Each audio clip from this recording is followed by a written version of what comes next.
What is up, guys? It's the Sound Alchemist, part of One Mind Syndicate, and today I'm back to talk to you about Warhammer 40k. In today's episode, we will dive into a new homebrew / custom Space Marine chapter that is found within the pages of White Dwarf. So basically what the White Dwarf is, it's the magazine that is put out by Games Workshop each and every month to show you things that are going on with Warhammer Age of Sigmar, Warhammer 40k, and Lord of the Rings. And in the November issue, we were graced to have a new Primaris Space Marine homebrew chapter that is available to play. So they got a little bit of lore in there and some custom rules for their characters that we can play on the battlefield. So this isn't just some random homebrew from like Jimmy from down the street. This is from people who know 40k. And the reason why I wanted to cover this homebrew is because, of course, 2020 is nearing its end. And before we know it, January will be here. New year, new you, new army, and maybe you can take some inspiration from the Tome Keepers. So the Tome Keepers are looking to be pretty awesome because the lore goes a little bit in depth into their homeworld, and I think the homeworld is such a pivotal part of what makes a Space Marine chapter its own entity, because you can build culture, themes, ideology. A lot really stems from the origins of a Space Marine chapter. And I think when you read about their homeworld, you'll learn how badass these guys actually are.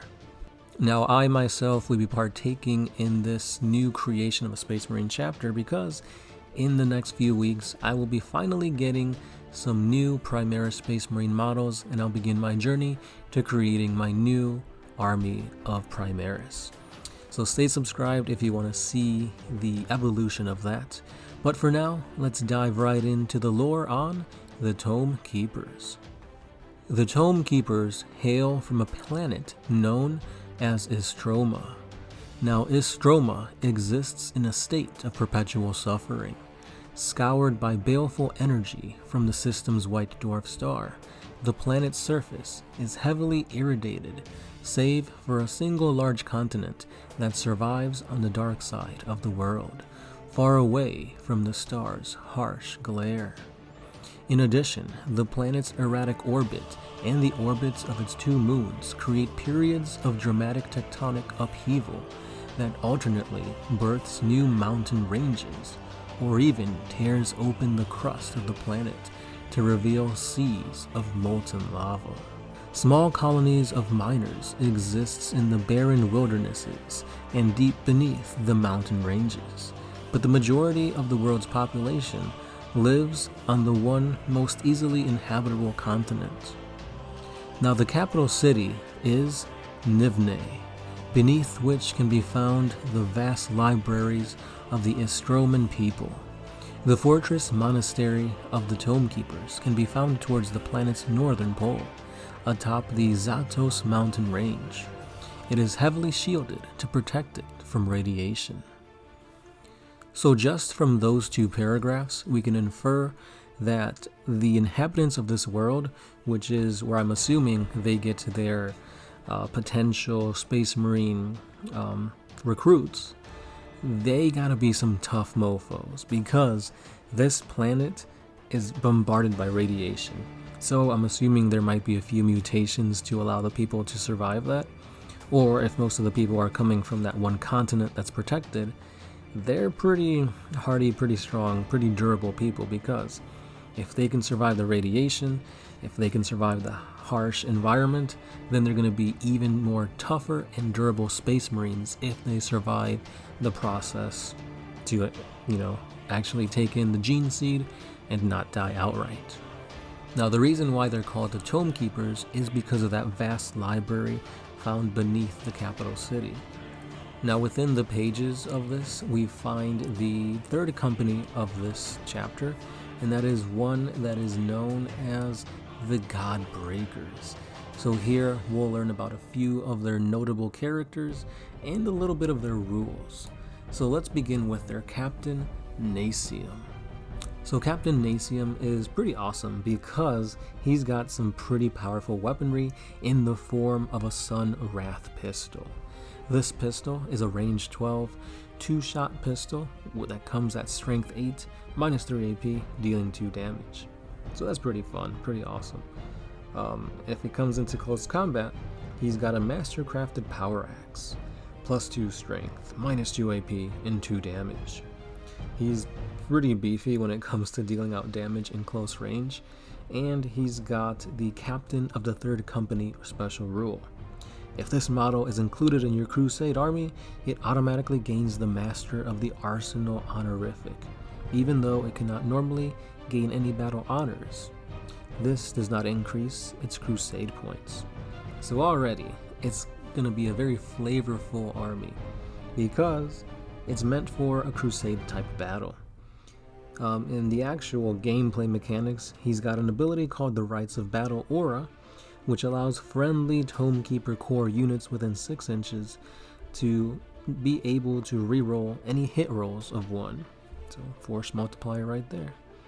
Epistolary Lycandos is a librarian.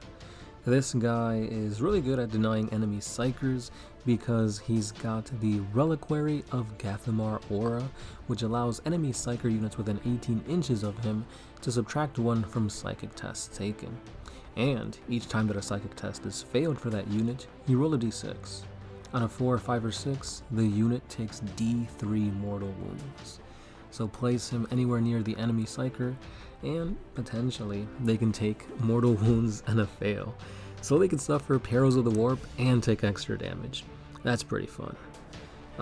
He's got a Psychic Hood, which most psychers do. For his weapons, they're pretty standard, a bolt pistol and a force stave. So besides that, there's really nothing else to make him stand out, but if you know you're facing against maybe Thousand Suns, Grey Knights, this guy is pretty good.